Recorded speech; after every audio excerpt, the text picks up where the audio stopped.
প্রত্যেকটা দিন সকালবেলা ঘুম থেকে উঠে কোথায় থেকে যে কাজ শুরু করব বুঝতেই পারি না। আগের দিন রাতে সমস্ত কাজকর্মগুলোকে গুছিয়ে রাখি, তারপরেও সকালবেলা কাজের পরিমাণটা অনেকটাই থাকে। তবে যেটুকু সকালবেলা করতে হয় সেটুকু তো করতেই হবে, তাই না? Hello everyone, good morning. আশা করছি তোমরা যে যেখানে আছো প্রত্যেকে অনেক ভালো আছো আর সুস্থ আছো। আমরাও না বেশ ভালো আছি। আমার আজ আরও একটি নতুন ব্লগে তোমাদের সকলকে জানাই অনেক স্বাগত। তো সকালবেলা ঘুম থেকে উঠে গেছি আর ভাবলাম চলো সকালের কাজকর্ম তো মোটামুটি করেছি, তবে সারাটা দিন কাজকর্ম লেগেই থাকে। তবে সকালবেলা একটু চা করে নিয়েছি আর আজকে চায়ের পরিমাণটা অনেকটা বেশি হয়ে গেছে। তবে যাই হোক, এদিকে সুগার ফ্রি বিস্কিটগুলো খেতেও আমার বেশ ভালো লাগে। আজকে একটু সময় নিয়ে চাটা খেলাম। আর এদিকে কিন্তু আমি বাচ্চাকে স্কুলে দিয়ে এসেছি, তারপরে আজকে কিন্তু সংসারের কাজকর্মের মধ্যে হাত লাগিয়েছি। তবে সকালে যেটুকু করা সেটুকু তো করতে হবে। আর দেখবে আমাদের তো কাজ প্রত্যেকটা দিনই করতে হয়। আস্তে আস্তে কিন্তু শীত চলে আসছে, তো ভাবলাম চলো শীতের কিছু জামা কাপড় বের করে রোদে দিই। অনেকটা দিন ধরে জামা কাপড় যদি এভাবে জমিয়ে রাখি একটা বাজে স্মেল বেরোয়, তো দেখবে সেগুলো মাঝে মধ্যে রোদ খাওয়ালে অনেকটাই ভালো থাকে আর বাজে একটা স্মেল কিন্তু আসে না। তবে ভাদ্র মাসে সমস্ত কিছু বের করে রোদে দিয়ে দিয়েছি, তবে আর তো শীত বেশি দিন নেই, তো ভাবলাম আরেকবার রোদ খাইয়ে নিই। আর বাইরে কিন্তু বেশ সুন্দর ঝলমলে রোদ, আর এই রোদ উঠলে না আমি আর লোভ সামলাতে পারি না। তো ভাবলাম যেহেতু বাইরে জায়গা আছে দেওয়ার মতন, সেহেতু আমি এই সমস্ত জামা কাপড়গুলো দিয়ে দিই। আর এদিকে এক এক করে সমস্ত জামা কাপড়গুলো কিন্তু বাইরে ছড়িয়ে দিচ্ছি। আসলে আরও কিছু জামা কাপড় ছিল, ভাবলাম সেগুলো দিব কি না, তবে লাস্টে ওইগুলো বের করে দিয়ে দিয়েছি। আর বাইরের ওয়েদারটা এখন বেশ সুন্দর, আর এরকম ঝলমলে রোদ থাকলে আমার কাজ করতেও বেশ ভালো লাগে। আগে তো সকালবেলা টিফিনটা খেতাম না, সমস্ত কাজকর্ম সেরে খেতাম। তবে জানো তো, ভাবলাম না আগে সকালের টিফিনটা খেয়ে নিই, নাহলে না সকালের টিফিনটা খেতে খেতে অনেকটা বেলা হয়ে যায়। যাই হোক, বাচ্চাকে তো স্কুলে দিয়ে এসেছি, এখন নিজের মতন করে সংসারের কাজগুলো করব। একটা বাড়ির বউকে কিন্তু অনেকটা পরিশ্রম আর ধৈর্য নিয়ে সংসারের কাজগুলো করতে হয়। তবে জানো তো, প্রত্যেকটা দিন একই রকম কাজ কারোরই করতে ভালো লাগে না। তবে আমাদের মতন গৃহিণীদের ধৈর্য আছে বলে প্রত্যেকটা দিন আমাদের একই কাজগুলো করতে হয়। সবার দ্বারা কিন্তু সব কাজ হয় না, তবে একটা গৃহিণীর কিন্তু সে ধৈর্যটা আছে বলে প্রত্যেকটা দিন এভাবেই কাজ করে যায়। প্রত্যেকটা দিন কাজগুলো গুছিয়ে রাখি, সকাল হলে সমস্ত কাজগুলো একদমই এলোমেলো ছড়ানো ছেটানো একদমই ভালো লাগে না। তবে সবসময় গোছানো আর পরিপাটি রাখার জন্য অনেকটা পরিশ্রমও করতে হয়, আর সে পরিশ্রমটা একটা বাড়ির বউ সকাল থেকে রাত পর্যন্ত করে যায়। আমার যেহেতু একার সংসার, সমস্ত দিকটা আমাকেই কিন্তু ম্যানেজ করে চলতে হয়। মাঝে মধ্যে ভাবি যে আজকে যদি সবার সাথে থাকতাম, আমার শ্বশুর শাশুড়ি থাকতো, তাহলে কিছুটা হলেও আমার হেল্প হতো।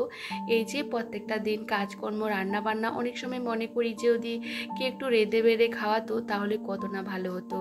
তবে কিছু করার নেই, এভাবে কিন্তু বিয়ের পর থেকে আমি করে আসছি। তবে একঘেয়েমি তো সবারই লাগে, তবে কিছু করার নেই, সমস্ত কিছু মেনে নিয়ে আমাদের ভালো থাকতে হবে, তাই না? আর এদিকে ঘরটা ভালো করে গুছিয়ে নিয়েছিলাম, আর মানি প্ল্যান্ট গাছগুলো একটু বাইরের থেকে পাতা টাতাগুলো সুন্দর করে ধুয়ে এনেছি, আর সাথে নিচের জায়গাগুলো ভালো করে ধুয়ে দিয়েছি। অনেক সময় জল দিলে জলের কাদাগুলো ওখানে জড়ো হয়ে যায়, আর জিনিসগুলো দেখতে ভীষণ বাজে লাগে। তো সবসময় প্রত্যেকটা কাজ নিখুঁতভাবে করার চেষ্টা করি, কারণ একটু অপরিষ্কার থাকলে না ভালো লাগে না। আর দেখবে ঘর দুয়ার কিন্তু আমাদের প্রত্যেকটা দিন কিন্তু পরিষ্কার করা উচিত। আর আমি সবসময় চেষ্টা করি প্রত্যেকটা কাজ একটু গুছিয়ে করতে, আর সাথে কিন্তু ওই যে সারাটা দিন প্রচুর ব্যস্ততার মধ্যে দিয়ে দিনটা যায়, তার মধ্যেও চেষ্টা করি আমার প্রত্যেকটা কাজ খুব গুছিয়ে করতে। আমি না গুছিয়ে সংসার করতে বেশ পছন্দ করি। একটা বাড়ির বউ কিন্তু সংসার আর ধৈর্য নিয়ে কিন্তু সমস্ত দিকটা সামলায়। সংসার করতে গেলেও কিন্তু আমাদের কঠোর পরিশ্রম সাথে ধৈর্যর প্রয়োজন। আজকে যদি ধৈর্য না থাকতো তাহলে কখনো সংসার করতে পারতাম না। আমরা বেশিরভাগ মেয়েরা চাই এই যে সংসারটাকে কিভাবে ভালো রাখা যায়। নিজের শখ আহ্লাদ বিলাসিতাগুলো তো একদমই ত্যাগ করে দিতে হবে, তাহলে কিন্তু নিজের মতন করে সমস্ত দিকটা কিন্তু আমরা ম্যানেজ করতে পারি। আর দেখো, সংসারের কাজকর্ম করতে আমি বেশ ভালোবাসি, আর এই কাজের মধ্যে কিন্তু আমি ভালো থাকারও চেষ্টা করি। তাই প্রত্যেক দিনের কাজগুলো আমি প্রত্যেকটা দিন কিন্তু করি। আর এদিকে ঘরের টুকিটাকি কাজকর্মগুলো সারছিলাম, আর ঘরগুলো প্রচুর অগোছালো হয়ে আছে, আর সকাল থেকে গোছানোর সময় হয় না। কারণ ছোট্ট বাচ্চা থাকলে বুঝতে পারো, ওকে সকালে উঠানো, খাওয়ানো, স্কুলে পৌঁছে দিয়ে তারপরে কিন্তু আমি সমস্ত কাজে হাত লাগাই। আর দেখবে এই সমস্ত কাজগুলো করতে তো একটু সময়ের দরকার হয়, তাহলে ওই যে দুটো দিক ম্যানেজ করতে একটু অসুবিধা হয়। বাচ্চাকে যখন স্কুলে দিয়ে আসি তাহলে নিজের মতন করে কাজগুলো কিন্তু খুব সুন্দর করে গুছিয়ে করতে পারি। আর আমার শখের এই যে প্লাস্টিকের ড্রয়ার বক্সটা, এটাকে ভালো করে একটু গুছিয়ে নিয়েছি। আর প্রচুর ধুলো ঢুকে, জানো তো, যেহেতু একদম দরজার পাশে, আর আমার যেহেতু খোলা বারান্দা, চারপাশে তো একদমই খোলা, আর বাড়ির চারিপাশে ওই যে টিনের ভেড়া, তো বুঝতেই পারো একদমই খালি ময়দান, প্রচুর পরিমাণে ধুলো আসে আর ডিরেক্টলি ঘরের ভিতরে ঢুকে যায়। আর ভাবি একটা দিন পরিষ্কার করব না, কিন্তু না পরিষ্কার করেও পারি না, জানো তো, ভীষণ ধুলো আসে। যাই হোক, আর আমি জানালাগুলো প্রত্যেকটা দিন খুলে দিই, কারণ ঘরের ভিতরেও না একটু হাওয়া বাতাসের দরকার হয়। কন্টিনিউ যদি ঘরের দরজা জানালাগুলো বন্ধ করে রাখি তাহলে ঘরের মধ্যে একটা গুমোট গন্ধ বেরোয়, তাই না? তো সবসময় একটু আলো বাতাস ঢোকারও দরকার, তো সেই কারণে আমাকে প্রত্যেকটা দিন কিন্তু ঘর পরিষ্কার করতে হয়। আর এই ঘরটা পরিষ্কার করতেও আমার অনেকটা সময় লেগে গেছে। আর এদিকে ভীষণ তাড়াহুড়ো করে আমাকে সকালবেলা কাজকর্মগুলো সারতে হয়, যেহেতু বাচ্চাকে আবার নিয়ে আসতে যাব। আমার যেহেতু একা হাতে সংসার, সমস্ত দিকটা আমাকেই সামলাতে হয়। তবে যাই হোক, কাজ তো করতে হবে। এদিকে ঘরটাকেও কিন্তু ভালো করে গুছিয়ে নেব। প্রত্যেকটা দিন রাতেবেলা ঘুমানোর আগে আমি ঘরের প্রত্যেকটা জিনিস জায়গা গুছিয়ে রাখি। তবে ছোট্ট একটা বাচ্চা থাকলে বুঝতে পারো, সকালে ঘুম থেকে উঠে দৌড়াদৌড়ি লাফালাফি তো করতে থাকে, একটু এদিক সেদিক করে অগোছালো করে রাখি। তবে যতটুক পারি একটু গুছিয়ে রাখার চেষ্টা করি। আর দেখবে কাজগুলো যতক্ষণ গোছানো থাকে না ততক্ষণ কিন্তু ভালো লাগে না। আর সমস্ত দিকটা যদি পরিপাটি গোছানো থাকে তাহলে বেশ ভালো লাগে, একটু বসে শুয়ে একটা মন থেকে শান্তি পাওয়া যায়, তাই না? আর আমার ঘরে এই যে স্লাইডারের জানলাগুলো আছে, এগুলোকে না একদিন ছাড়া ছাড়া পরিষ্কার করতে হয়, প্রচুর ধুলো আসে, আর বাইরে তো ভীষণ হাওয়া দেয়, আর জানালাটা যেহেতু খোলা রাখি তার মধ্যে প্রচুর নোংরা ঢোকে। আর আমাকে কিন্তু এরকমভাবে ওই যে একদিন ছাড়া ছাড়া পরিষ্কার করতে হয়। আর দেখবে এরকম স্লাইডারের জানালাগুলোর মধ্যে প্রচুর নোংরাগুলো বের করতেও কিন্তু ভীষণ অসুবিধা হয়। তবে ঝাড়ু দিয়ে অনেকটা কষ্ট করে এগুলোকে বের করতে হয়, তবে না করলেও ভালো লাগে না।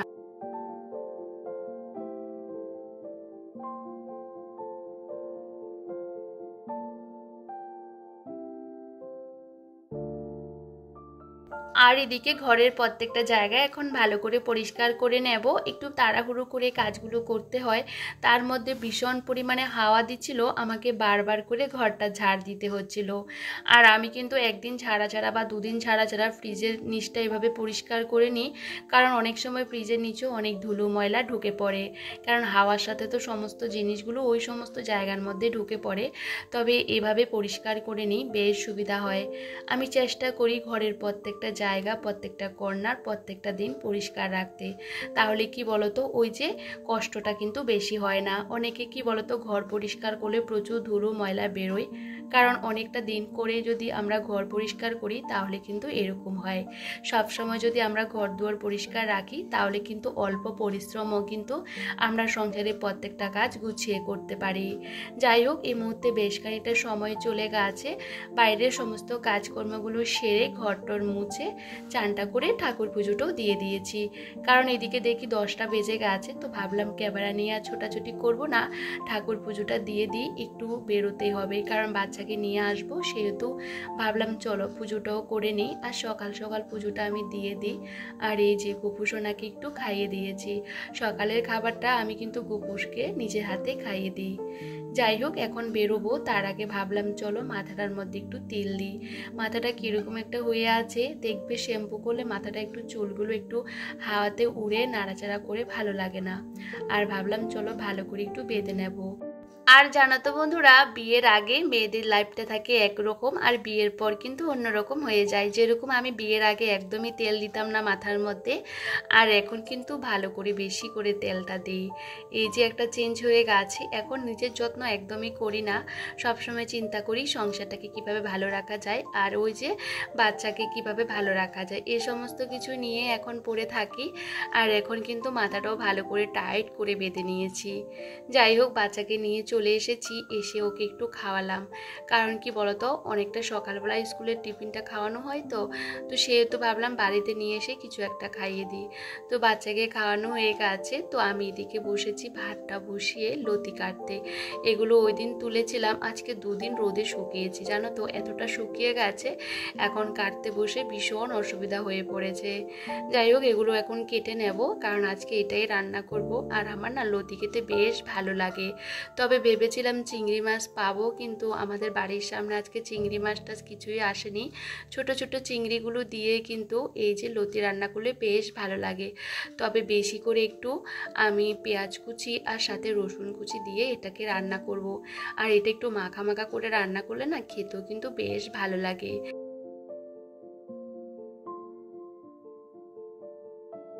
আর এদিকে কচুর লতির মধ্যে আমি কিন্তু টমেটো পেস্ট আর কাঁচা লঙ্কা পেস্ট দিয়ে ভালো করে নাড়াচাড়া করে এটা রান্না করেছিলাম, আর এটা খেতেও কিন্তু বেশ ভালো লেগেছে। একটু গলে গেছে কারণ একটু ঢেকে ঢেকে রান্না করেছি, তো সে কারণে। আর ছেলের জন্য আমি আলাদা রান্নাবান্না করেছি, তো আজকে আমার জন্য ওই যে এটাই রান্না করেছি। যাই হোক রান্নাবান্না হয়ে যাওয়ার পর এখন রান্নাঘরটাকে একটু আলতো হাতে পরিষ্কার করে নেব। এমনি প্রত্যেকটা দিন রান্না করার পর সাথে সাথে পরিষ্কার করে নিই। আর এইদিকে জলের বোতলগুলো খালি হয়ে গেছে, সেগুলো ভর্তি করে রেখে দিয়েছি। আমি এদিকে রান্না করতে করতে বাকি সমস্ত কাজকর্মগুলো সেরে নিয়েছি। আর এখন বাচ্চাকে খাওয়াবো, তার আগে ভাবলাম চলো আমার নাইটিগুলোকে একটু ভিজিয়ে দিই, কারণ জানো তো গরম জলের মধ্যে কিন্তু জামা কাপড় ভিজালে ভালো পরিষ্কার হয়। তো আমি কিন্তু কয়েকদিন ছাড়া ছাড়া নাইটিগুলোকে এভাবে গরম জলের মধ্যে ভালো করে ভিজিয়ে রাখি, একটু বেলা পড়ে গেলে ওই যে বিকেলের দিকে ভালো করে এগুলোকে ধুয়ে দেব। আর এই মুহূর্তে বেশ খানিকটা সময় পেরিয়ে গেছে, এখন বাজে প্রায় 5টা মতন। ছেলে ঘুম থেকে উঠে গেছে, তো ভাবলাম চলো ছেলেকে একটু খাওয়া দাওয়া করাবো, তার আগে এই যে নাইটিগুলো একটু ধুয়ে দিই, কারণ প্রত্যেকটা দিন ঘুম থেকে উঠলে ছেলেকে একটু সময় দিই, বুঝতে পারো ছোট বাচ্চা। তো আমি সব সময় কিন্তু জামা কাপড় কাচলে এগুলো বেলা বেলা করে কিন্তু কেচে নিই, রাতেরবেলা কিন্তু জামা কাপড় ধোয়া একদমই ভালো না সংসারের জন্য। আমরা অনেক কিছু মেনে থাকি, সেগুলো তো মানতে হবে। যাই হোক এই যে এখন কিন্তু বারান্দার মধ্যে নাইটিগুলো একটু ছড়িয়ে দিচ্ছিলাম, কারণ বাইরে যেহেতু রোদটা চলে গেছে বুঝতেই পারছো। আর আমার কিন্তু সন্ধ্যাবাতি দেওয়া হয়ে গেছে, আর প্রত্যেকটা দিন সন্ধ্যাবাতি দেওয়ার আগে ঠাকুরের ফুল টুল আর ঠাকুরের জায়গাটা ভালো করে একটু পরিষ্কার করে দিই, কারণ সন্ধ্যাবেলায় কিন্তু ওই যে মা লক্ষ্মী কিন্তু আশেপাশে ঘোরাফেরা করে। আর জানো তো ঠাকুরের জায়গাটা একটু পরিষ্কার করে রাখলে ঠাকুর একটু চলাফেরা করতে বেশ সুবিধা হয়। আমরা যেরকম প্রত্যেকটা জায়গা পরিষ্কার পরিচ্ছন্ন করে রাখি, ঠাকুরের জায়গাটাও কিন্তু পরিষ্কার করে রাখা উচিত। আর আমি কিন্তু সকাল থেকে রাত পর্যন্ত এক ফোঁটাও কিন্তু একটু বসে যে সময় কাটাবো সেটা কিন্তু কখনোই হয় না, একটার পর একটা কাজ কিন্তু হাজির হয়। আর এই যে সমস্ত কাজকর্ম সেরে পুজো টুজো দিয়ে দিয়েছি সন্ধ্যার সময়, এখন বাচ্চার জন্য খাবার বানালাম। আর জানো তো আমি চেষ্টা করি বাচ্চার পছন্দের খাবারগুলো রাখতে, তো ওর জন্য আমি রোল বানিয়ে নিয়েছি। আর দেখো এদিকে রোলটাকে মাঝখান করে কেটে দিয়েছি, কারণ এভাবে তো খেতে পারে না, তো এখন ওকে খাওয়াবো, তারপরে একটু পড়াতে বসবো। কারণ এই যে টিফিনটা খাওয়াতেও আমার অনেকটা সময় লেগে গেছে। প্রত্যেকটা দিন আমাকে সন্ধ্যার পর ওকে নিয়ে পড়াতে বসাতে হয়। তবে এভাবে কিন্তু আমার দিনটা কাটে। তবে চলো বন্ধুরা, আজকে ব্লগটা যদি তোমাদের কোনো অংশে ভালো লেগে থাকে প্লিজ কমেন্ট করে জানাতে একদমই ভুলো না। আর সবাই সবার পরিবারকে নিয়ে অনেকটা ভালো থেকো আর সুস্থ থেকো। সবাইকে জানাই টাটা।